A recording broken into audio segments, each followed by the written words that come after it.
Hola, soy Natalia Cabrera y les doy la bienvenida aquí a América. Este es el espacio de France 24 para revisar en profundidad las noticias y las historias de nuestro continente. Y esto es lo que veremos hoy. Empezamos hablando de todo el continente, porque hay una pugna por las invitaciones a la Cumbre de las Américas. El anuncio del anfitrión de no tener la intención de invitar a las representaciones de Cuba, Venezuela y Nicaragua por no tener regímenes democráticos ha desatado una ola de llamados de presidentes con ideologías más o menos similares para que se les incluya. Les contamos de quiénes se trata. Y bajamos al sur, a Colombia, porque el asesinato de Marcelo Pecci, un fiscal paraguayo que investigaba casos de narcotráfico, lavado de dinero y crimen organizado en su país, conmociona a las autoridades de ambas naciones, que pidieron ayuda a Estados Unidos para investigar. Y seguimos en Ecuador porque la Corte Constitucional reconoció en enero que los animales silvestres son sujetos de derecho. De la mano de nuestro corresponsal en Quito, conocemos cómo se trabaja para preservar la vida de ellos ahora. Y vamos de inmediato con nuestra historia principal. Falta menos de un mes para la Cumbre de las Américas, que en su 9ª edición vuelve al país en donde tuvo lugar la primera, Estados Unidos, en 1994, entonces bajo la administración de Bill Clinton, y que tenía un espíritu de unión que incluso buscaba crear un área de libre comercio entre nuestras naciones. Hoy ese espíritu ha desaparecido para dar lugar a una especie de boicot por parte de los mandatarios con ideologías de izquierda, en rechazo a la decisión del anfitrión, el presidente Joe Biden, de no invitar a Cuba, a Nicaragua ni a Venezuela, debido a sus prácticas antidemocráticas. A la voz de rechazo que Andrés Manuel López Obrador alzó en nombre de México, se sumaron Bolivia, Argentina y Honduras. Veamos más en el siguiente informe que preparamos para ustedes. And I'm pleased to have Cuba represented with us at this summit for the very first time. Un sentimiento que al parecer no comparte su sucesor y entonces vicepresidente Joe Biden. Aunque las invitaciones no se han hecho oficiales, Estados Unidos dijo que no tiene intención de invitar a los representantes de Cuba, Miguel Díaz-Canel, de Venezuela, Nicolás Maduro, ni de Nicaragua, Daniel Ortega, a la Cumbre de las Américas que tendrá lugar en Los Ángeles, porque ellos no representan a sus ciudadanos. En respuesta, países con ideologías cercanas empezaron a presionar a la Casa Blanca. Insistiré con el presidente Biden en que no se excluya a ningún país de América en la cumbre del mes próximo a celebrarse en Los Ángeles, California, y que las autoridades de cada país decidan libremente si asisten o no a dicho encuentro, pero que nadie excluya a nadie. Al mandatario mexicano se sumaron el presidente de Bolivia, Luis Arce, la presidenta de Honduras, Xiomara Castro, y el argentino Alberto Fernández, que en un tono más moderado pidió incluirlos. Por su parte, Cuba denunció un revés en las relaciones hemisféricas. La exclusión de Cuba que se avisora constituiría un grave retroceso histórico en relación con las dos cumbres anteriores, en las que Cuba participó en pie de igualdad.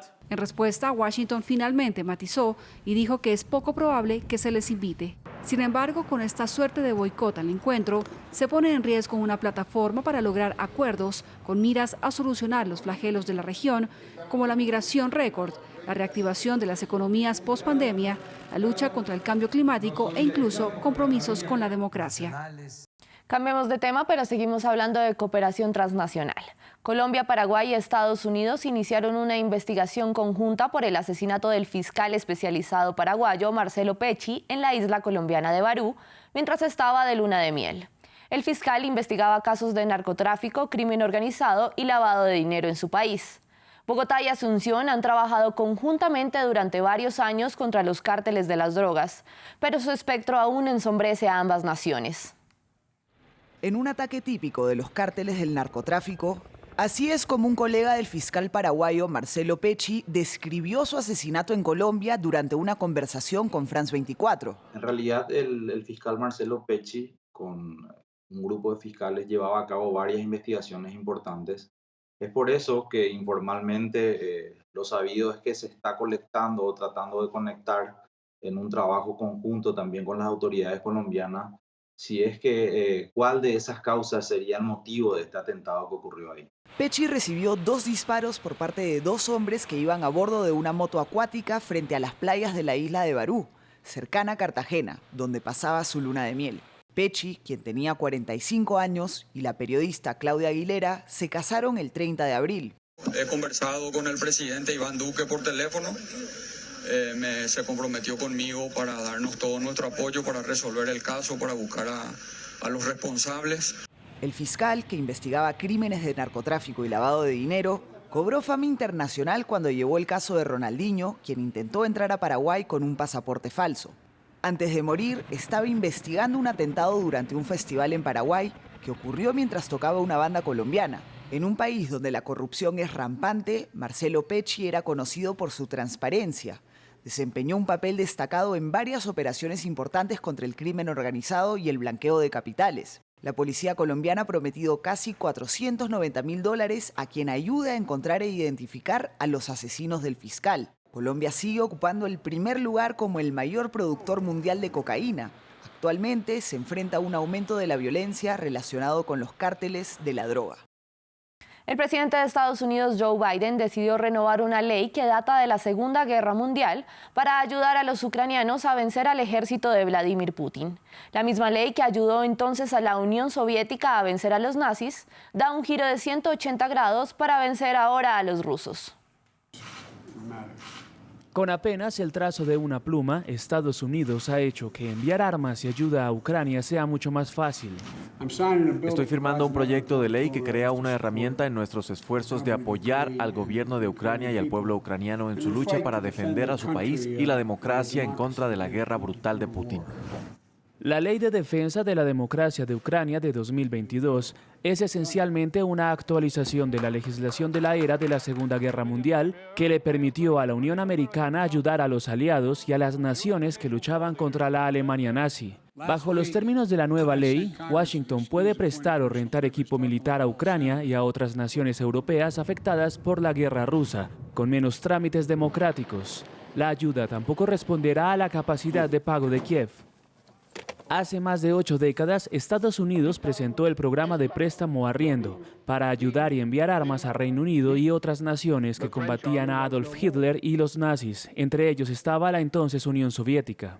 Mientras Rusia celebra su rol en la derrota de la Alemania nazi, el Kremlin reflexiona que la victoria llegó con la ayuda de los estadounidenses, como el mismo Joseph Stalin lo dijo. Bajo el programa original de préstamo y arriendo, Estados Unidos transfirió a la Unión Soviética 7.000 tanques, 51.000 jeeps, 376.000 camiones, 132.000 ametralladoras, así como comida y ropa. Cuando Rusia invadió Ucrania, justificó su decisión al decir que era necesaria para desnazificar al país. Ahora, un programa que alguna vez les ayudó a derrotar el fascismo será utilizado para ayudar a Kiev a detener la agresión rusa. Vamos a quedarnos en el norte del continente para revisar otras noticias de las Américas que ustedes deberían conocer esta semana. El expresidente de Honduras, Juan Orlando Hernández, se declaró no culpable de los 3 cargos relacionados con el narcotráfico y el porte de armas que se le imputaron en una corte de Nueva York.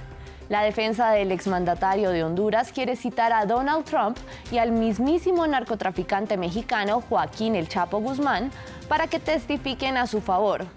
Dice que se trata de una venganza de los cárteles precisamente por combatirlos. No obstante, su hermano Tony fue condenado por esa misma corte a cadena perpetua por narcotráfico en 2021. En México, la autopsia solicitada por la familia al cuerpo de la joven Devani Escobar reveló que fue abusada sexualmente y posteriormente asesinada.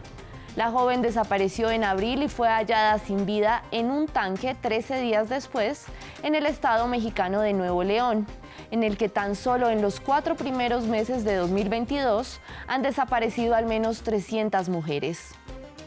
Y un nuevo motín en una cárcel de Ecuador dejó 43 reos fallecidos y 13 heridos. Se trata del capítulo más reciente de violencia dentro de las prisiones del país andino, que en 2021 registró 316 detenidos fallecidos en diferentes amotinamientos en los centros penitenciarios, mientras que las autoridades aseguran que se trata de bandas rivales del narcotráfico que operan desde allí y se disputan el control de las rutas hacia el norte del continente. Y sigamos en Ecuador. La Corte Constitucional reconoció a principios de este año que los animales silvestres son sujetos de derecho al formar parte de la naturaleza, lo que significa que la custodia o cuidado de estos seres vivos debe priorizar la inserción o permanencia en su hábitat. La sentencia busca frenar la tenencia y el tráfico ilegal de animales en peligro de extinción.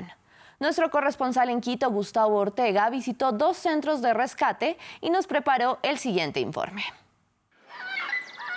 Paul dirige un centro de rescate de aves. En Ecuador, 1 de cada 10 rapaces capturadas ilegalmente sobrevive. Es el caso de Gandalf, una águila andina con 5 años en cautiverio por daños psicológicos. No regresará a su entorno porque corre el riesgo de morir. Pero otras aves sí serán liberadas. Un dictamen de la Corte Constitucional ha reconocido el derecho de los animales, priorizando su reinserción natural. Que tratemos a cada animal de mejor manera para que no entre en estrés o depresión. Y en la mayoría de casos, claro, tratar de liberarlos, de reinsertarlos nuevamente a la naturaleza. 5.000 animales son rescatados al año en el país andino. Son enviados a uno de los 50 centros de rescate o zoológicos de Ecuador. Martín supervisa que Suro, un oso de anteojos, reciba el trato más parecido a su hábitat. Fue sacado de una casa donde una familia lo tuvo como mascota. Acostumbrado al cuidado del hombre durante 20 años, no podrá ser liberado a pesar de la sentencia. Cuando tienen condiciones físicas o comportamentales que no lo permiten, pueden ser mantenidos bajo cuidado humano, bajo cuidado técnico y profesional, como zoológicos que estén debidamente acreditados.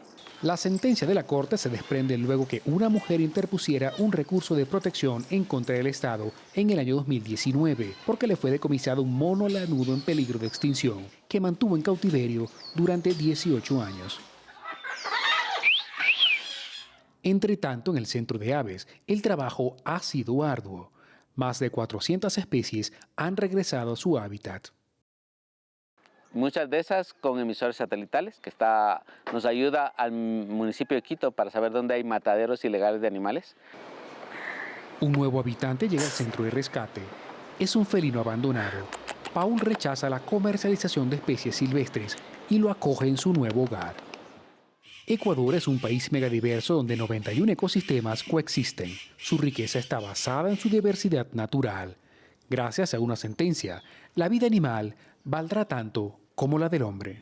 Y me despido con imágenes de la obra de arte del siglo XX más costosa jamás vendida en una subasta, en $195 millones. Es el icónico retrato de Marilyn Monroe hecho por Andy Warhol y llamado Shot Sage Blue Marilyn. El retrato pertenecía a un fallecido coleccionista y la venta será donada a caridad para dar atención médica y educación a los niños. Se desconoce quién la compró. Gracias por acompañarnos en esta emisión de Aquí América. En la producción estuvo Giovanni Agudelo. Pueden ver esta emisión y las anteriores en nuestra página web france24.com.